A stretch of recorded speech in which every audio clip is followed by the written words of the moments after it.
Bonsoir à toutes et à tous, bienvenue dans cette édition d'information, les titres du journal. La mise en œuvre du programme Simandou 2040, le président de la République générale Mamadi Doumbouya a inauguré ce dimanche le grand pont de Tanene. Cette nouvelle infrastructure routière en amont des 4 ponts métalliques n'est pas qu'un simple ouvrage d'art, c'est un levier majeur pour le désenclavement. Et puis le ministre parrain de la préfecture de Fria poursuit sa tournée de sensibilisation des populations sur les enjeux liés au processus d'enrôlement en cours dans les sous-préfectures. Le district de la cité de Sumbori, Fanasouma, appelle les populations locales à se faire recenser. Enfin, pose de la première pierre d'un collège au kilomètre 54 à Doumbouya, préfecture de Koya. Il s'agit d'un bâtiment R+1 avec 7 salles de classe qui sera financé et équipé par la coopération japonaise. Un véritable ouf de soulagement pour les élèves et parents d'élèves de cette localité. Voilà pour le sommaire. Encore une fois, bonsoir à tous. Comme annoncé dans les titres, mise en œuvre du programme Simandou 2040, le président de la République général Mamadi Doumbouya a inauguré ce dimanche le grand pont de Tanene. Cette nouvelle infrastructure routière en amont des 4 ponts métalliques, loin d'être un simple ouvrage d'art, c'était le levier majeur pour le développement et le désenclavement et la modernisation du réseau routier national, mais aussi dans l'amélioration de la mobilité des citoyens dans cette partie incontournable de l'économie nationale. Oumar Bari. Dans le cadre de la mise en œuvre du programme Simandou 2040, Son Excellence le général Mamadi Doumbouya, président de la République, a procédé ce dimanche 27 avril 2025 à l'inauguration officielle du pont unique de Tanene et de ses voies d'accès dans la sous-préfecture de Tanene, préfecture de Dubrika. Cet ouvrage stratégique d'une longueur de 126 mètres linéaires, accompagné de 7,5 km de voirie d'accès, vient remplacer les 4 anciens ponts métalliques datant de l'époque coloniale et en service depuis 1957.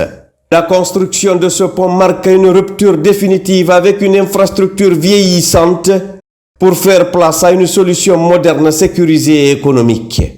Le nouveau pont de Tanene n'est pas qu'un simple ouvrage d'art.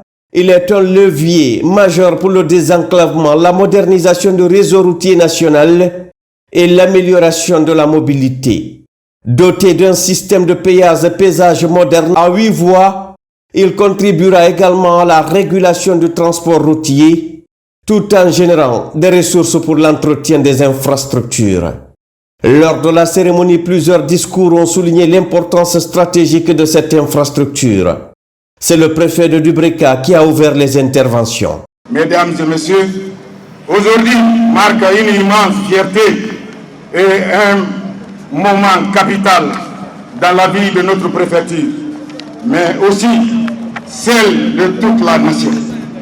Ce pont unique à péage que nous inaugurons en ce jour solennel n'est pas seulement une construction matérielle, mais un témoignage de courage, de la vision et de la détermination qui anime le bâtisseur de notre pays, le président général Mamadi Doumbouya. C'est justement ce qui lui vaut aujourd'hui le soutien indéfectible de la population guinéenne en général. Dans sa majorité, pour sa continuité, particulièrement celle de Dubrika. Le ministre des Infrastructures et des Travaux publics, Mahamadou Abdoulaye Diallo, a mis en lumière les efforts remarquables réalisés depuis 2021 sous la direction du chef de l'État, son Excellence, le général Mamadi Doumbouya.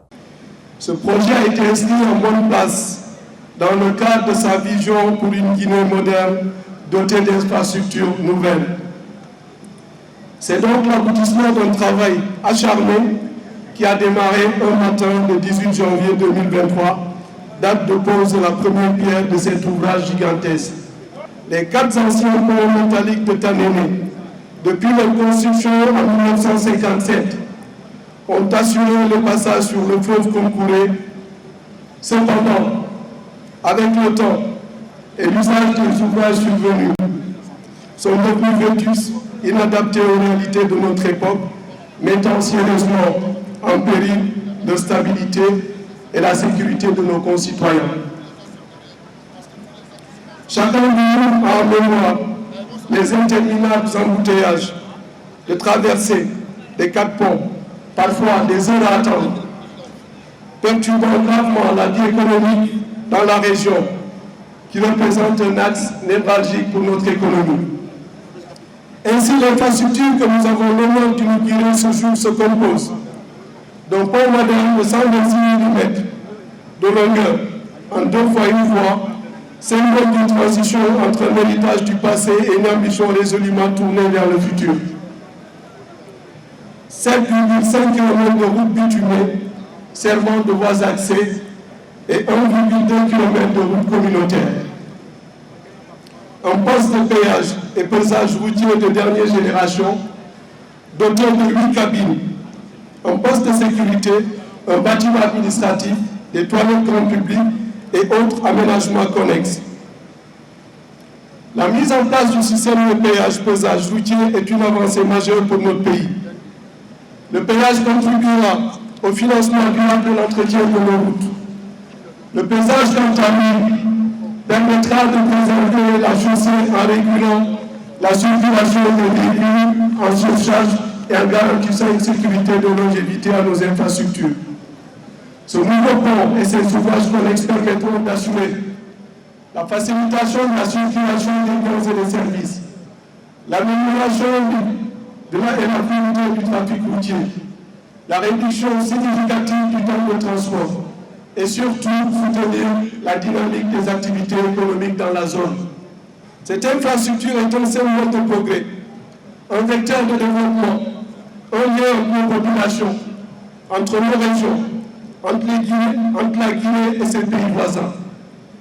C'est dire combien de fois cette réalisation cadre avec votre vision Simandou 2040. Cette réalisation s'inscrit dans le 3e pilier du programme Simandou 2040, à savoir infrastructure, transport et technologie. Le pont de Tanene vient ainsi s'ajouter à une série d'infrastructures majeures réalisées depuis septembre 2021, parmi lesquelles plus de 1000 km de routes, plusieurs centaines de voiries urbaines, les échangeurs de Kagbelin du kilomètre 36 et de Bambeto, ainsi que les ponts de la Sumba et du fleuve Sankarani pour ne citer que celle-là.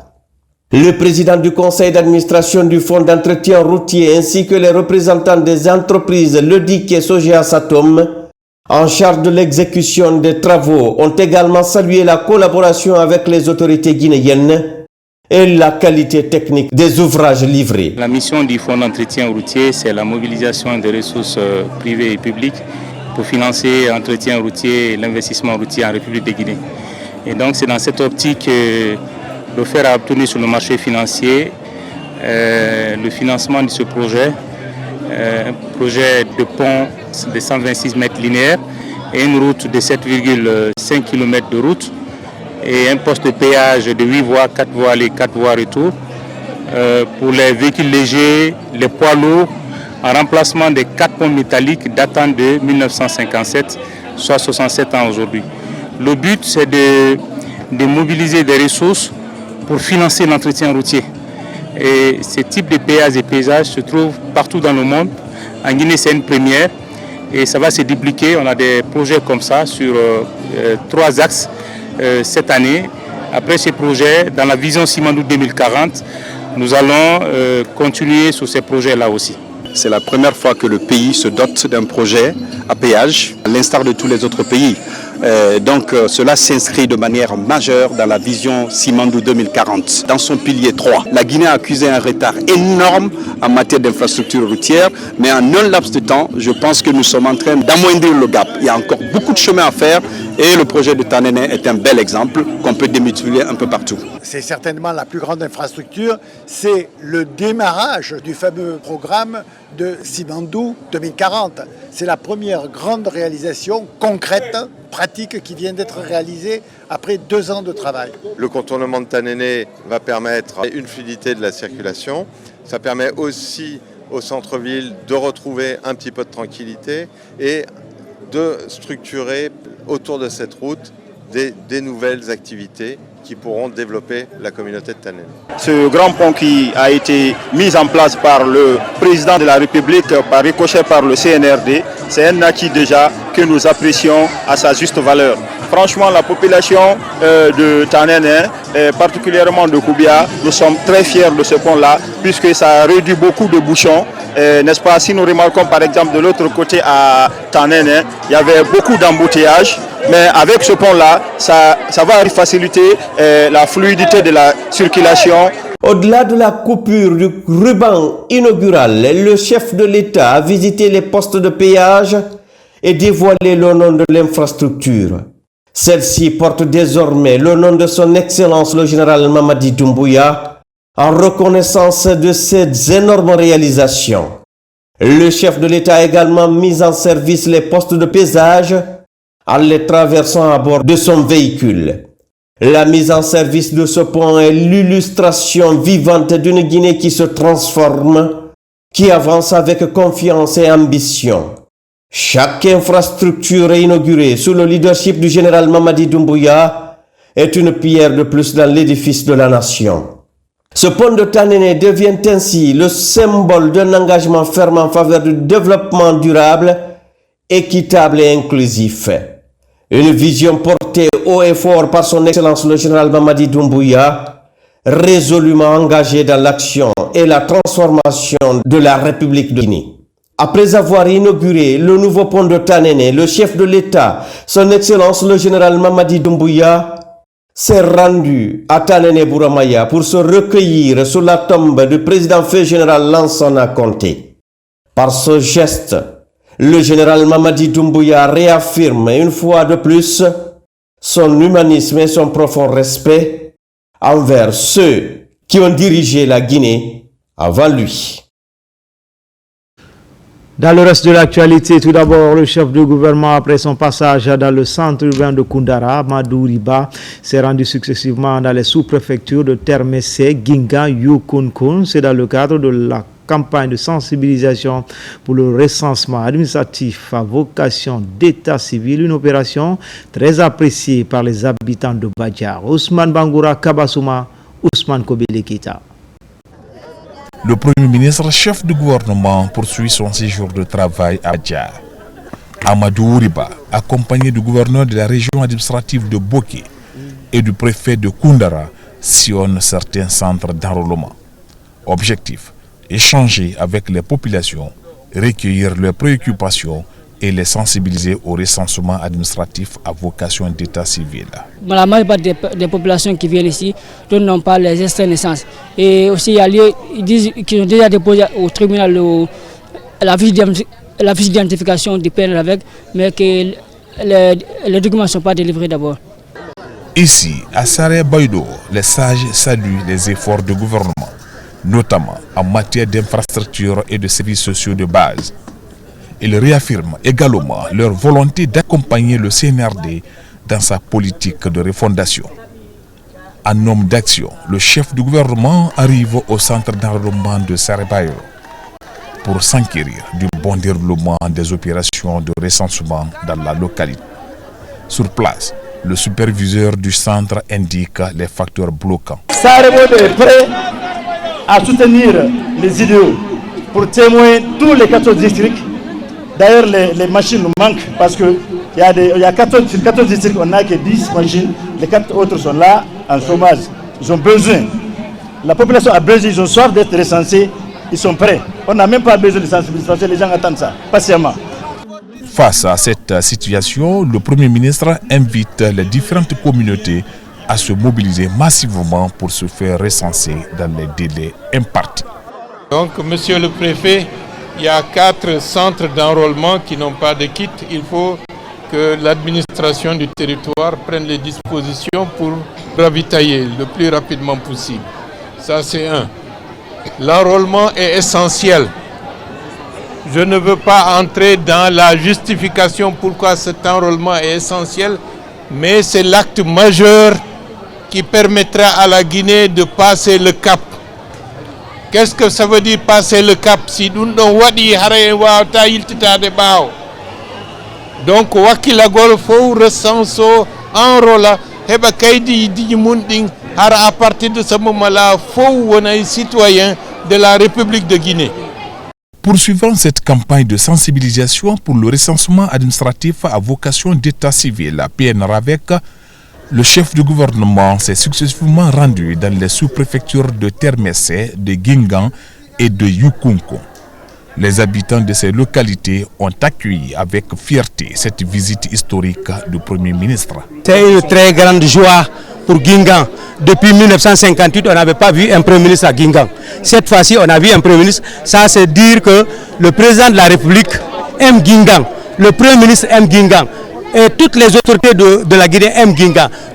Le recensement, présentement, nous avons 4 cars présentement à Guingamp qui fonctionnent 5 sur 5, matin et soir, nuit et jour, sans arrêt. Le recensement là, vraiment, ça nous a fait beaucoup plaisir. Ça nous a fait beaucoup plaisir. Nos enfants ont souffert pour avoir les cartes d'identité, l'extrait de naissance. Ce n'est pas facile. Mais aujourd'hui, heureusement pour nous, nous sommes satisfaits. Partout, le Premier ministre Amadou Ouriba a invité les citoyens à participer massivement au recensement. De son côté, le ministre parrain de la préfecture de Fria poursuit sa tournée de sensibilisation des populations sur les enjeux liés au processus d'enrôlement en cours actuellement partout en Guinée, dans les sous-préfectures et districts de la cité de Sombori. Fana Souma appelle les populations locales à se faire recenser. Pour le ministre Fana, c'est la seule alternative pour participer aux différentes échéances électorales en vue en Guinée. Sur les pas du ministre Younoussa Tawel Kamara. Le ministre de l'Information et de la Communication poursuit sa série de sensibilisation des citoyens dans les différentes localités de la préfecture de Fria. L'initiative vise à conscientiser les populations sur les avantages liés à ce processus d'enrôlement enclenché dans le pays. Après un tour dans les districts et sous-préfectures, le parrain fait une visite guidée dans les locaux de la radio rurale de Fria. Dans le studio de cette radio de proximité, il s'adresse aux citoyens en langue du terroir pour mieux véhiculer les messages axés sur le recensement biométrique. Les médias jouent un rôle important, surtout les radios rurales qui continuent toujours à sensibiliser, à expliquer avec pédagogie à la population le processus d'enrôlement. La population doit se mobiliser. C'est un événement extrêmement important pour l'avenir de notre nation. Il faut se faire enrôler. Le projet de nouvelle constitution, le référendum qui pointe à l'horizon ou les élections qui sont annoncées, si vous n'avez pas la carte d'électeur, ça va être difficile pour vous de choisir. Et c'est important donc de se faire enrôler. À la maison des jeunes de la commune urbaine de Fria, les populations sont mobilisées pour écouter les messages de Fana Souma. Même mobilisation dans la sous-préfecture de Tormelin. Là aussi, les citoyens ont attentivement suivi les messages véhiculés par le ministre parrain de la préfecture de Fria. On ne m'a pas obligé de venir ici et je n'ai rien payé. Je vais informer les autres que cet enrôlement est gratuit.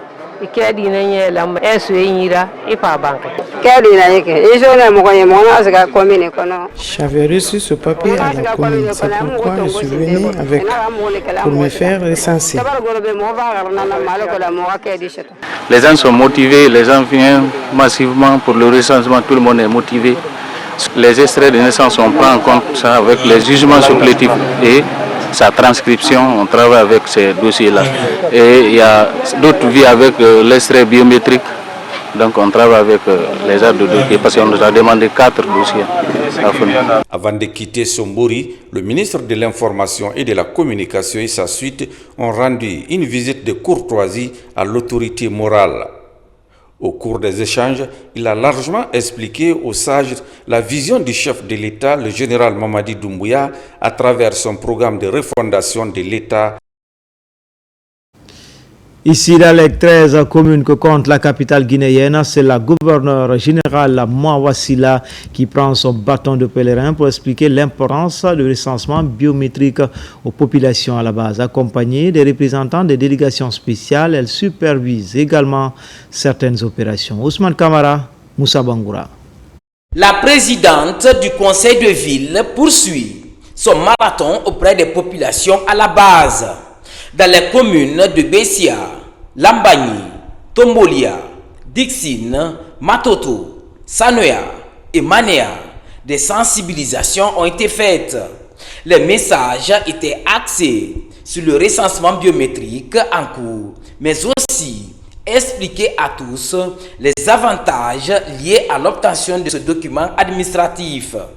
Un document qui donne à chaque Guinéen une identité numérique. Pour être un citoyen qui porte sa voix, il faut être recensé. Et au-delà de ça, on a parlé aux populations d'appuyer les autorités à travers le civisme. Se recenser, cela ne veut pas dire seulement avoir un papier d'identité en cas de contrôle. Non, ça vous fait gagner assez de choses.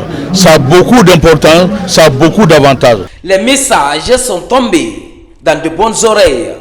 Des engagements sont pris de part et d'autre afin que ces opérations d'enrôlement se déroulent sans fausse note.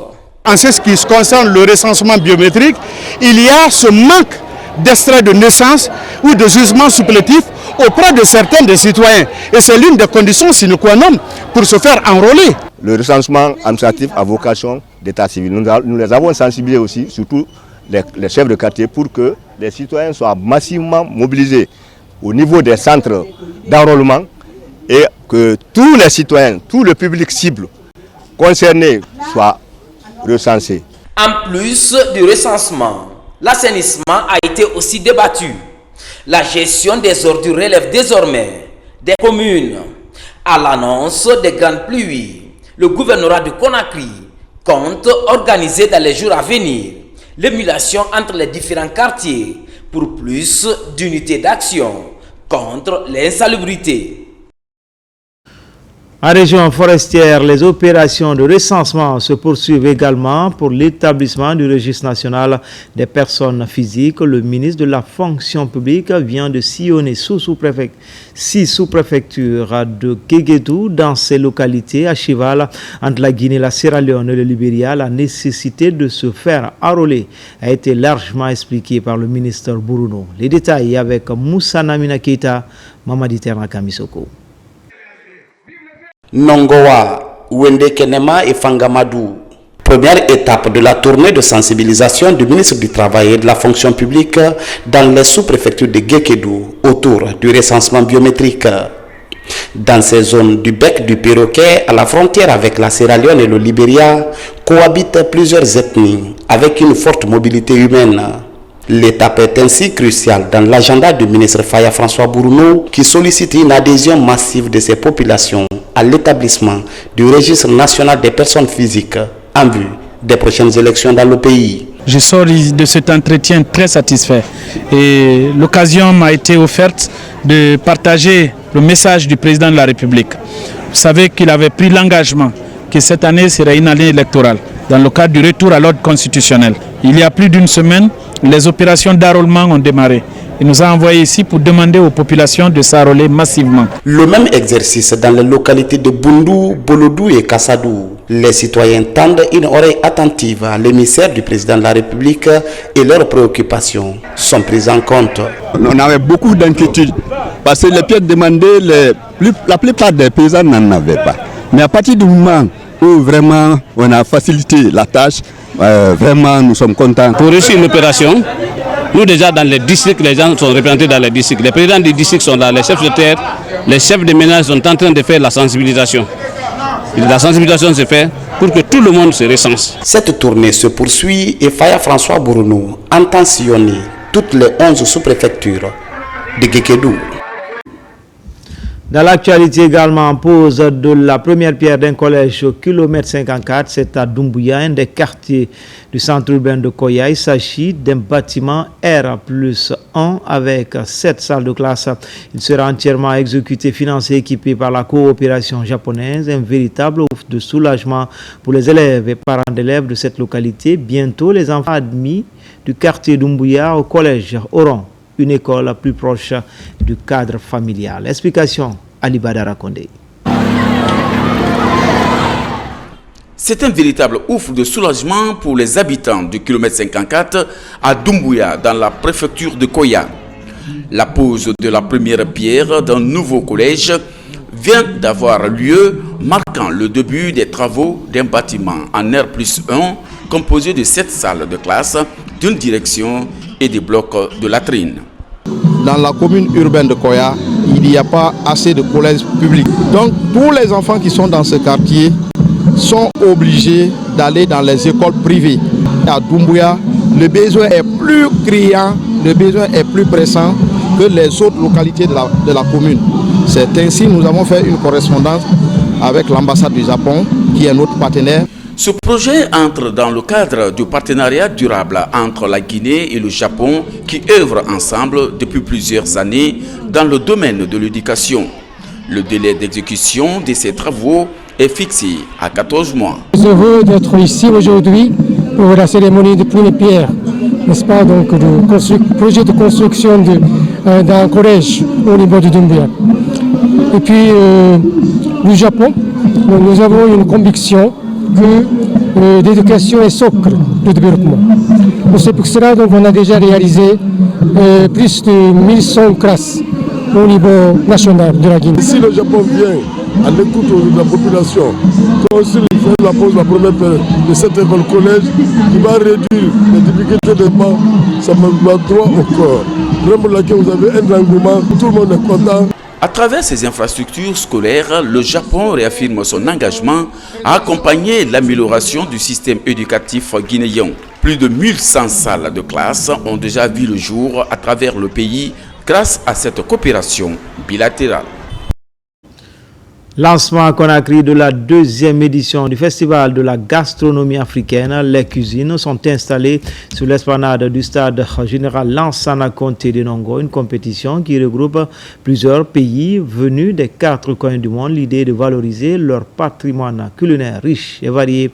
C'est également un rendez-vous des gourmets pour déguster la bonne bouffe. Notre reporter Younoussa Tawel Kamara a peut-être profité des circonstances. Voici son reportage. La Guinée organise pour la deuxième fois de suite la gastronomie africaine de Conakry, une compétition culinaire qui regroupe plusieurs pays de l'Afrique ici à l'esplanade du stade général Lansana Conté de Conakry.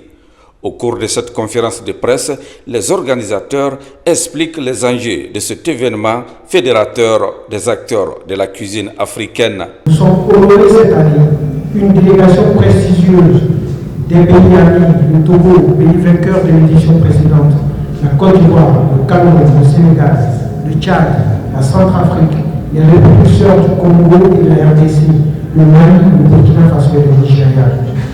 La présence des ambassades de cette nation témoigne de leur soutien indéfectible à cette initiative qui vise à célébrer la diversité et la richesse de nos cultures respectives. Avec cet événement culinaire, une émulation est lancée entre les pays participants. Une occasion pour valoriser les plats et sauces du continent. Un patrimoine très riche et diversifié. Le festival qui se passe aujourd'hui, qui a la nomination du Festival de la gastronomie africaine, permet à la Guinée de faire de la diplomatie culturelle et culinaire, permet aussi à l'Afrique, parce que effectivement les grandes décisions se prennent autour de la table, se prennent autour d'un plat. Aujourd'hui, on a même vu quand l'UNESCO, l'ONU met le tchèp, met d'autres plats à l'honneur. On est tous contents. Je voudrais féliciter encore une fois les organisateurs et souhaiter une réussite à ce festival. Et comme toujours, nous serons à vos côtés pour porter ce dialogue de la gastronomie ici en République de Guinée pour que la véritable fraternité et la communion s'exercent toujours entre nous et puis contribuons aux bonnes relations entre nos pays. Durant 4 jours, l'esplanade du stade général Lansana Conté de Conakry va vibrer au rythme de la gastronomie africaine de Conakry, permettant au public de déguster des plats et sauces fruits du savoir-faire des terroirs africains. Enfin, culture et émulation scolaire avec cette compétition du côté de la capitale de la Moyenne-Guinée, plus précisément dans la ville de Labé. Elle regroupe plusieurs écoles du centre urbain et les différents candidats vont compétir dans plusieurs matières, mais pas que. La culture et le sport seront également à l'affiche. Guinée Events, la direction communale de la jeunesse et la direction préfectorale de l'éducation comptent créer une saine émulation entre les écoles de Labé. Nabila et Moussa Kamara commentent les images de Sarafoudine Diallo. Le prix Best School 2025 a réuni plusieurs établissements scolaires publics et privés de la commune urbaine de l'Abbé. Les candidats ont testé leur savoir sur entre l'orthographe, la conjugaison, la dictée et question, le labyrinthe et dans d'autres domaines culturels et sportifs. Une première édition des journées culturelles et d'excellence en milieu scolaire chapeautée par la structure Guinée Event en collaboration avec la direction communale de la jeunesse ainsi que la DPE de l'Abbé. L'objectif, c'est déjà promouvoir l'auto-formation des candidats, surtout cela, promouvoir l'auto-formation des candidats parce qu'on veut que les candidats soient plus compétitifs. On a besoin de futures élites et sur ce, il faudrait qu'ils se forment. On a fait un constat, on a trouvé qu'il y a baisse de niveau de ces élèves. On a insisté pour qu'on puisse vraiment initier ces genres d'événements, de ces activités pour accompagner l'éducation au niveau local. À l'issue de la compétition, encadreurs et élèves fondent l'espoir de se voir pérenniser cette initiative pour une meilleure qualification du système éducatif et sportif de l'Abbé. C'est la première édition. On souhaite avoir les autres éditions chaque année. Envie de rassembler comme ça les élèves de la région de l'Abbé. Envie que ça se développe un peu partout dans le pays. Nous souhaitons que celui qui va gagner ce prix-là, avec le processus de persévérance, qu'il obtienne encore un autre prix quand il sera au collège. Vous comprendrez aisément que les questionnaires abordés au cours de cette compétition ne font qu'améliorer les performances. Après la remise des prix de cette première édition de Best School, les responsables comptent mobiliser tous les élèves et encadreurs des écoles publiques et privées autour de la prochaine édition pour une meilleure performance dans l'émulation. C'était tout pour ce 13h. Les infos reviennent à 17h et à 19h dans Guinée Actu. L'actualité se poursuit sur le www.rtgguinée.info. À tout à l'heure, Inch'Allah.